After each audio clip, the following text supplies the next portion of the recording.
Hello, everyone. This is the Abundance Oracle. Quick tip for you. Always wear your microphone, or then you won't have to take and re-video your communication. All right, this is the Abundance Oracle. Please subscribe if you can. Today we're talking about capitalism, credit, the stock market, and what happens with rates. So I'm going to define a little bit right now to start. You know I have to have notes, even if I don't use them. So this a video is very important for soon to retire people and retirees both. I think it's very important for you to understand what I'm going to explain about the economy going forward and the possibilities of a couple of different scenarios. So let's start out with telling the difference since the US dollar went off of the gold standard. So the actual dollar bill used to be backed by gold. You could take the US dollar, notice I'm saying US dollar, and turn it in for gold. In the 70s, the gold promise was removed. So now it's a federal note. It's not called a US dollar. We call it US dollar, but technically it's a Fed note. And note as in debt to the Feds. The Feds are a private group of extremely wealthy individuals who get to control the interest rates. And it's not supposed to be dictated by our government. And the wealthy families that own the Fed are basically the wealthiest people in the world. So let me just ask you where you think their allegiance is to: themselves and the other wealthy people, or to us at the bottom of the heap? Just think about that as I go forward with my story. So in the old days, we used to have capitalism, and capitalism, basically how people think of it is you produce whatever item, you produce an item or service or something, and then you get paid for it. You get paid for your time, or you get paid for your product, whatever it is. And there's sort of innate qualities of that type of marketplace. Free capitalism, they call it. And it ebbs and flows, supply and demand. I'm sure you've heard all these terms before. Well, when the government took our US dollar and turned it into a Fed note, it ceased being a capitalist economy. It was more and more, after decade, driven by credit, as in credit cards for a house, credit cards for a school loan, credit cards for a car, credit cards for anything. So one side of the equation is us borrowing money from the Federal Reserve, which is a group of wealthy families. It is not our federal government. Our federal government also borrows money from the Federal Reserve. And the Federal Reserve gets to dictate the interest rates. So let me go back to credit. So the more and more people got credit over the years. And one interesting way to describe things is when someone wants to borrow money from the Fed, when they started out, let's say they wanted $1,000. The Fed would give them $1,000 that they printed up themselves. They printed it up. They have a service that prints it up and gives them $1,000. But let's suppose, just using round numbers, you're going to pay me back, the Fed, you're going to pay me back $1,000 plus the 10% interest. However, I only gave you $1,000 in paper. So you owe me 1,000 and 10% interest. So where are you going to get that extra 10% from? You're going to have to go back to the Federal Reserve and those wealthy families and get more money, borrow again, just to be able to pay back that note. So how do they get that extra 10% that I owe to the Fed? Well, what they do is they print up more money. So over the years, as people kept borrowing money and our government kept borrowing money, the Federal Reserve kept printing and printing and printing more money that was not backed by gold. It's just paper. And you'll notice on the dollar bills, they don't say US dollar anymore because it's not backed by gold. It's a federal note.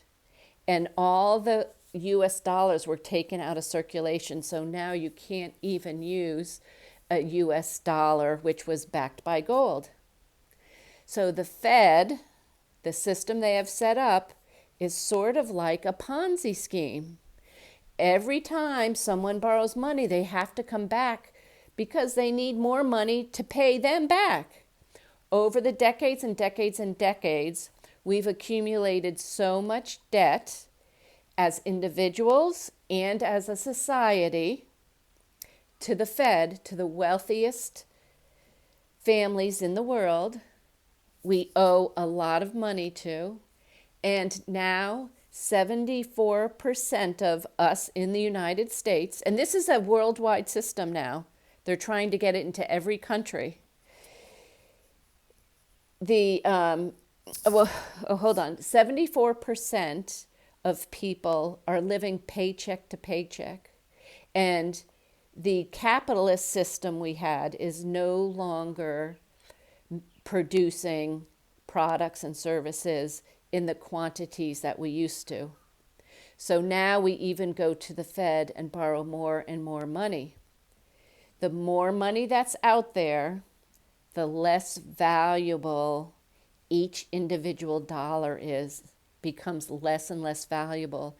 And that Ponzi scheme, because I think you might understand Ponzi scheme terms, that interest rate is made up by the Fed, and the original deal we made with them is, oops, you'll try and curb inflation, but their whole schematic is to get inflation because they make money on that. And so your debt is their income or their savings, however you want to put it. So we're now at a point where 74% of the population pretty much can barely afford all their expenses. They have less than $1,000 in savings. So I would call that the majority of the population cannot afford this Ponzi scheme any longer. To fix this, we have to be able to get money from someplace else. And Trump is trying to create tariffs, and especially mutually similar percentages from other people that give us tariffs, because it hasn't gone our way in a long time. It's mostly us giving more because we're one of the wealthiest countries. Once the tariffs are determined, and this will change the order of who participates with us and who doesn't participate with us and who gives us a hard time, etc. So the people that are being backed by the wealthiest families and the ones that are doing the Ponzi scheme from the wealthiest families and the countries, therefore, have to take sides. Are they going to move into a tariff system with us? Or are they going to continue to just charge us and not be willing to be reciprocal? So it's a little bit of a whole political thing. So lots of changing in the world. once we're in this credit cycle, if the Fed in the past, so I'm going to talk a little bit about history. In the past, in this decreasing economy, if the Fed at some point lowers the interest rate and creates more credit demand, it will mean things are going to crash. If they keep it where it is or increase interest rates, it might even crash. So we're at an inflection point where we're sort of in a position, if we don't have the tariffs, darned if we do, darned if we don't. So henceforth, that was Trump's populist vote and electoral garner. Oops, speaking my French, sorry. Win. So right now, we have one shot at this deal. And the wealthiest families, the global agenda, doesn't like that they might not be able to control the United States any longer. And as the United States goes, so will go quite a few other countries. So they're going to fight back.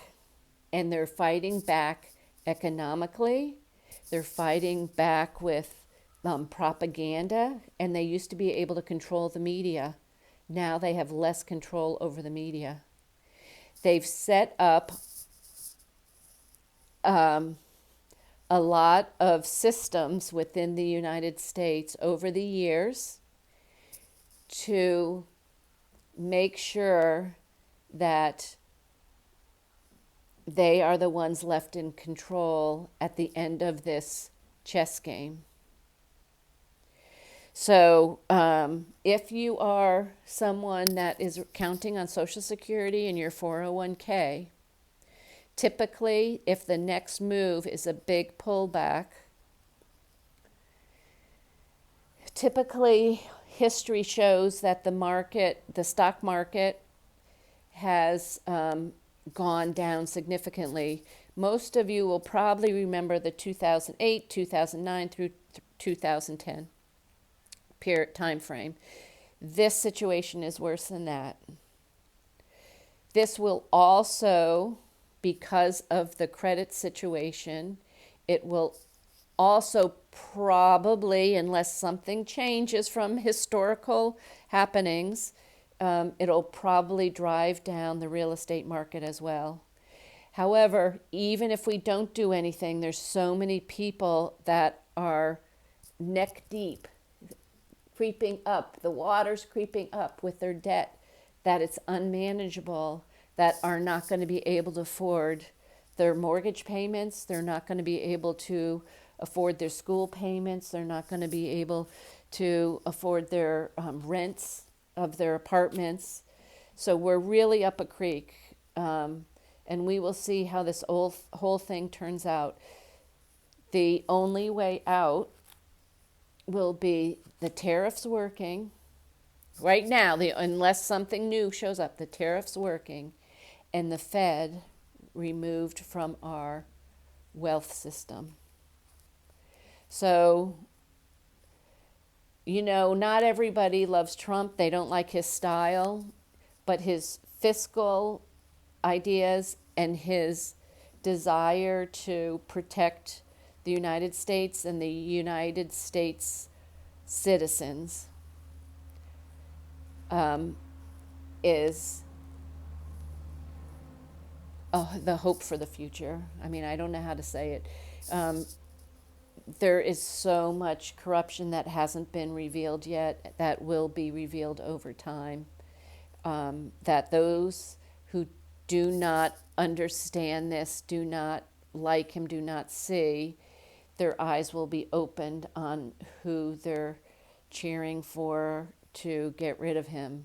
And they will start to come around because it's going to be totally devastating, like the Great Depression type of thing, if we don't get it right this time around. And it's not going to be easy to do in 4 years. There's going to need to be someone similar to him or in conjunction with him, something like that, over his term and the next term, and hopefully we'll hold it together enough for a third term for somebody to be able to polish it off. But it will be getting better with the tariffs over a little bit of time. If you saw my previous video, by the third quarter, you should start to see a little bit of positive outcome with the tariffs.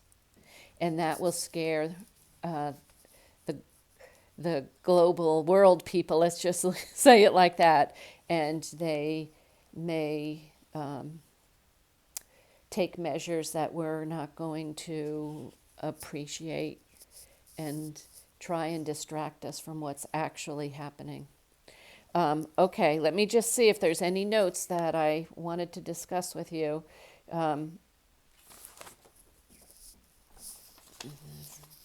Okay, so I guess I hit everything. Dave Ramsey tells you to live debt-free, which the majority of people cannot even do right now. The inflation has gone so high that what your dollar buys now is 3% of what it used to buy back when the Fed first started. So most people need debt. They can't operate without it. And my advice is get yourself out of the consumer debt, which is credit cards. Stop buying stuff.